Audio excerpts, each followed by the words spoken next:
Hey guys, Assalamualaikum. It's me Nina and welcome back to Nina Story. Story hari ni Nina nak ceritakan tentang seorang lelaki yang menggunakan secret ingredient dalam daging burger dia. Disebabkan secret resepi tadi tu membuatkan ramai pelanggan yang suka dengan burger dia. Korang nak tahu daging apa yang dia guna?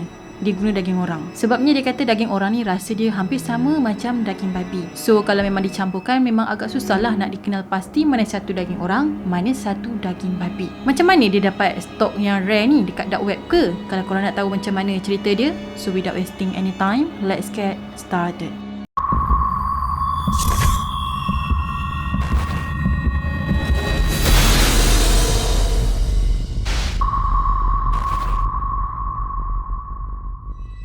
Joseph Roy ataupun Joe Matheny telah lahir di Amerika iaitu pada 2 Mac tahun 1953. So dia ni adalah warga negara Amerika. Pada 15 Disember tahun 1996, Joe ni pernah kena tangkap dengan polis sebab dia hampir bunuh seorang perempuan. Jadi polis dapat report tadi tu pun disebabkan perempuan tadi tu berjaya melarikan diri dari Joe. So maksudnya perempuan ni hampir jadi mangsa Joe. Tapi yang mengejutkan tu, mangsa-mangsa dia bukan seorang je tau, tapi seramai 13 orang yang terdiri daripada pelacur dan juga gelandangan.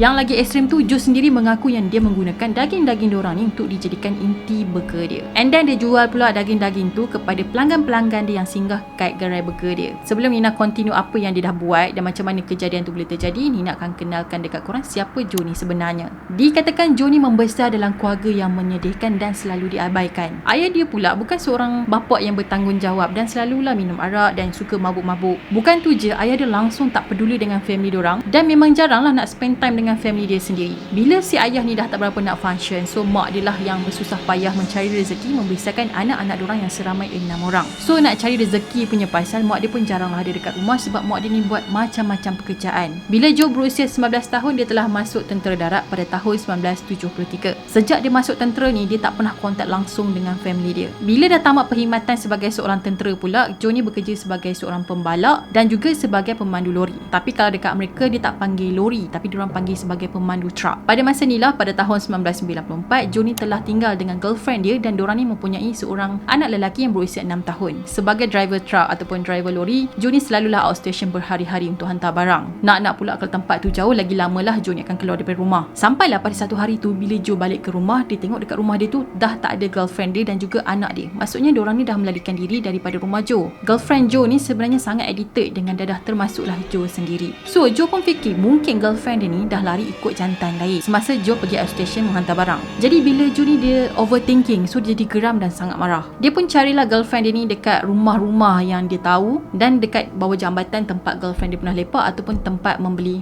barang. Maksudnya barang tu bukan ni lah, dadah lah, okay? Tapi hasilnya Joe tak jumpa pun girlfriend dengan anak dia, melainkan dia jumpa 2 orang lelaki yang memang kenal girlfriend dia dan diorang ni tinggal dekat bawah jambatan. Bila diorang berdua tadi cakap, kita orang tak tahu ke mana girlfriend kau pergi. So Joe ni dia jadi naik angin dan hilang kawalan. Akhirnya lelaki 2 orang tadi tu kena tetak dengan kapak dan kejadian tu dilihat oleh seorang nelayan yang kebetulan ada dekat situ juga. Tapi sebelum si nelayan tu nak pergi buat report polis, dia pula jadi mangsa Joe yang ketiga. So bermula dari sinilah dikatakan perbuatan Joe yang pertama telah menamatkan riwayat hidup orang, dan dikatakan selepas tu dia makin lama jadi semakin ketagih. Bila mood Joe ni dah tenang sikit kan, dia baru sedar, alamak aku dah bunuh orang. So dia macam kelam kabut sikit lah dan panik. So apa yang dia buat, dia pun pergi buang diorang bertiga tadi tu ke dalam sungai untuk hapuskan bukti. Tapi nasib dia tak berapa baik sebabnya lepas tu dia kena tangkap dengan polis dan telah dijatuhkan hukuman penjara selama 1.5 tahun. Semasa dia ada dekat dalam penjara tu kan, polis pun pergilah dekat sungai yang dikatakan dia buang 3 orang tu. Diorang cari tapi diorang tak jumpa pun jasad 3 orang lelaki tu. Diorang pun macam pelik lah. Joe kata dia buang diorang 3 ni dekat sungai, tapi bila cari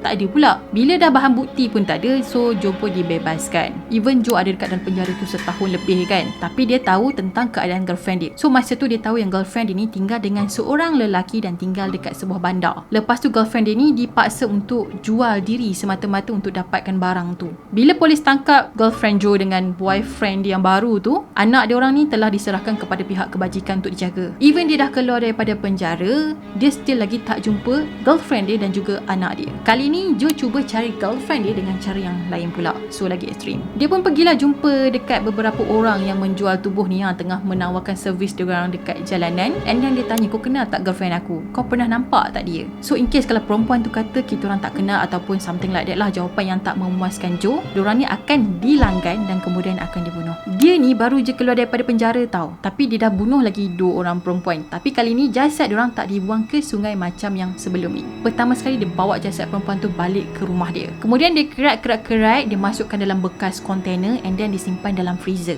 Bila dia punya peti sejuk dia tu dah penuh dah dengan daging-daging orang, dia akan simpan pula bekas-bekas tadi tu dalam kontainer truck pula. Lepas beberapa minggu kemudian, Joe akan keluarkan daging-daging tadi dan lepas tu dia akan kisar dan campurkan dengan daging babi dan juga daging lembu. Korang tahu dia buat apa? Of course lah, dia buat daging burger lah. Adunan daging yang dia buat tu bukan yang dia buat makan ataupun barbecue dekat depan rumah lepas tu makan sambil tengok TV, tak. Tapi dia buka gerai burger dekat tepi jalan dan jual dekat pelanggan-pelanggan yang lalu dekat situ. Bukan tu je tau, customer dia ni siap puji lagi yang daging burger dia ni sedap sangat, so yummy macam tu. Geli. Seorang customer dia pun tak pernah komplain yang daging dia ni rasa pelik ke apa, tak ada. Tapi semuanya puji kata daging dia sedap. Bila customer dia bertambah dan ramai demand nakkan daging burger dia, so Joe ni akan huntinglah mangsa-mangsa dia yang baru. Sebab itulah ramai yang jadi mangsa dia. Dan yang paling sadis tu, ramai customer yang sukakan daging burger dia. Dan ni adalah satu-satunya cara ataupun orang kata the best way untuk Joe sembunyikan mangsa-mangsa dia, iaitu dengan cara menyembunyikan diorang ni ke dalam perut customer dia. Geli. Bayangkan kalau pelanggan dia tu pergi beli dekat dia tu hampir setiap hari.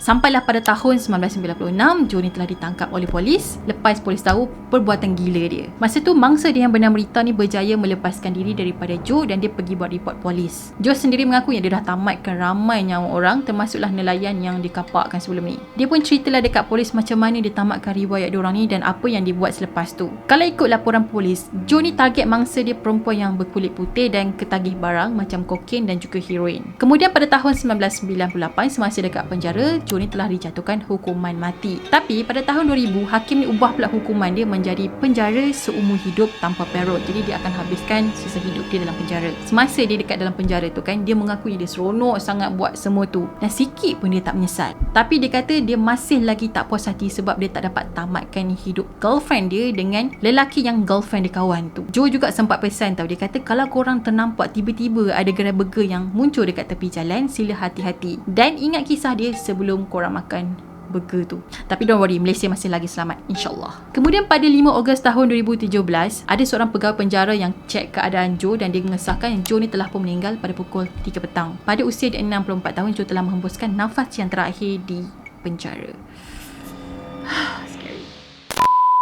Okay guys, that's all for today, iaitu tentang seorang lelaki pembuat burger. Dia nak hapuskan bukti daripada polis jumpa apa yang dia dah buat. So dia blend semua tu, dia jadikan daging burger and then dia jual dekat orang. Ya Allah, tak boleh brain. Kembang tekak guys. Okay guys, itu sahajalah untuk hari ini. Kepada korang yang belum lagi subscribe channel Nina, korang boleh subscribe di bawah, turn on notification dan jangan lupa juga untuk follow Nina di Instagram. Kita akan jumpa lagi in next video. Bye bye. Assalamualaikum.